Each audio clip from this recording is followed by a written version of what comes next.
You know that feeling when you make a money move that completely defies logic? We've all been there.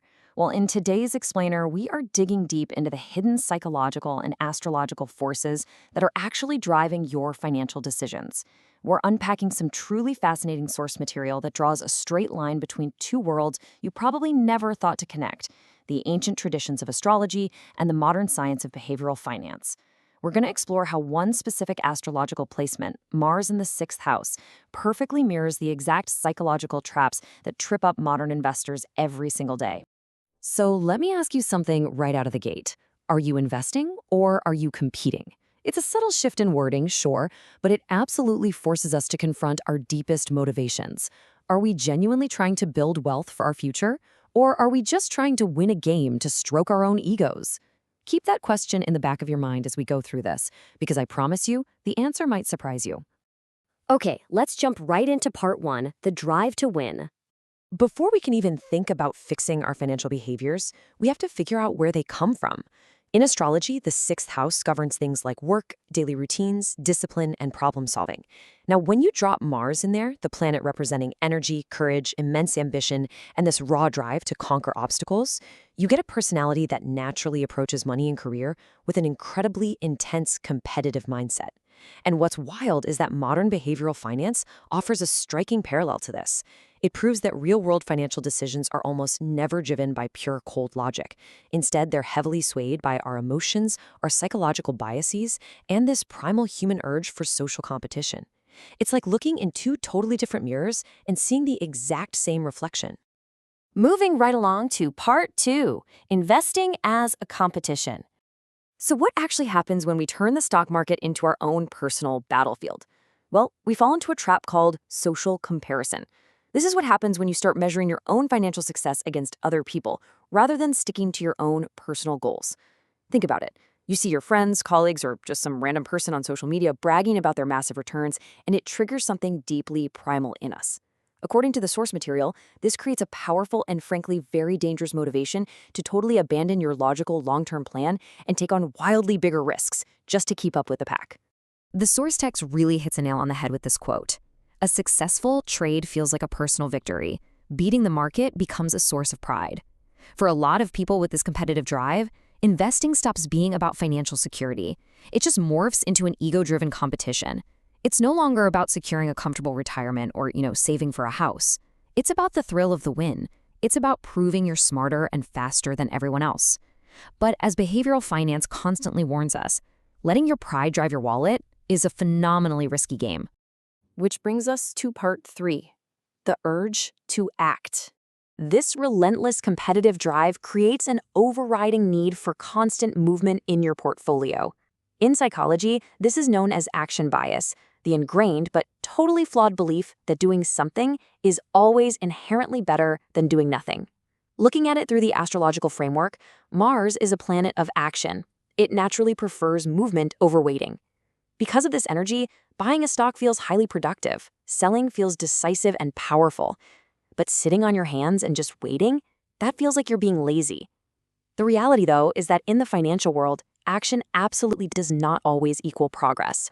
In fact, this urge builds into a really destructive behavioral loop. Step one, patience starts to feel uncomfortably like doing nothing, and that fiery competitive energy just cannot handle the stillness. Step two, to relieve that anxiety, the investor executes a trade, any trade, just to feel like they're being productive. Then step three hits, the harsh reality. Behavioral finance shows time and time again that this unnecessary portfolio tweaking actually crushes your long-term returns. You're creating an illusion of control, but you're really just chipping away at your own hard-earned wealth through extra fees, taxes, and emotional mistiming. Let's dive into part four, the overconfidence trap. So what happens when that natural courage we talked about gets pushed slightly beyond logical limits? You run straight into overconfidence bias.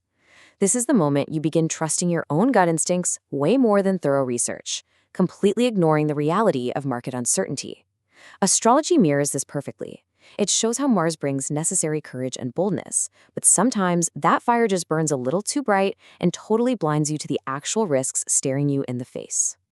The scary part is overconfidence doesn't just happen overnight. It sneaks up on you. It escalates.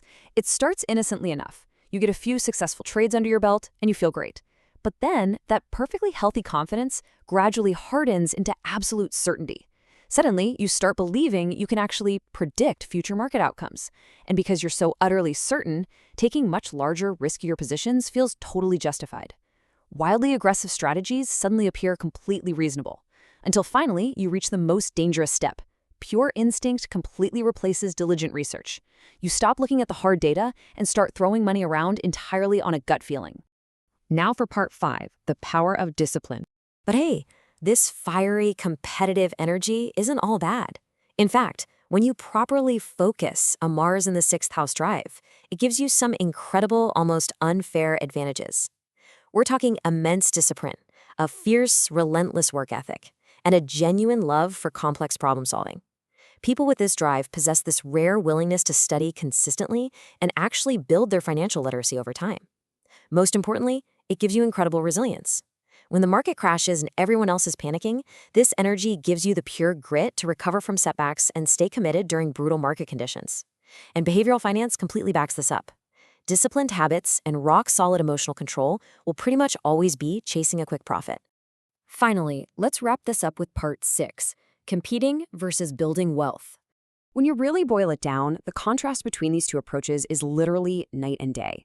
A competing mindset is obsessed with defeating someone else. It's ego-driven, it's fueled by constantly comparing yourself to others, and because you're desperately trying to prove something, it unnecessarily skyrockets your risk. True investing, on the other hand, focuses on one thing: building your own future. It's guided by careful research and incredible patience, which gives your wealth the time and space it actually needs to experience steady, compounding growth. Sure, both of these might sound like playing the stock market if you're chatting at a dinner party, but as our source material makes crystal clear, they lead to drastically different financial realities. So, the very next time you open your brokerage app and you feel that sudden burning urge to execute a trade just because you saw a flashy headline or heard a buddy bragging, take a breath and ask yourself, are you investing to build lasting financial security, or are you just desperately trying to win a race that never truly ends? At the end of the day, achieving true financial success demands immense discipline and a really deep awareness of your own psychological drivers. It's not about making the boldest moves or defeating the other investors around you. As our source material beautifully concludes, the greatest victory is not beating the market for a single day. It is building lasting wealth over a lifetime through patience, self-awareness, and thoughtful decision-making. So I'll leave you with this one final thought to chew on. Are you ready to step off the battlefield, drop the ego, and start truly investing?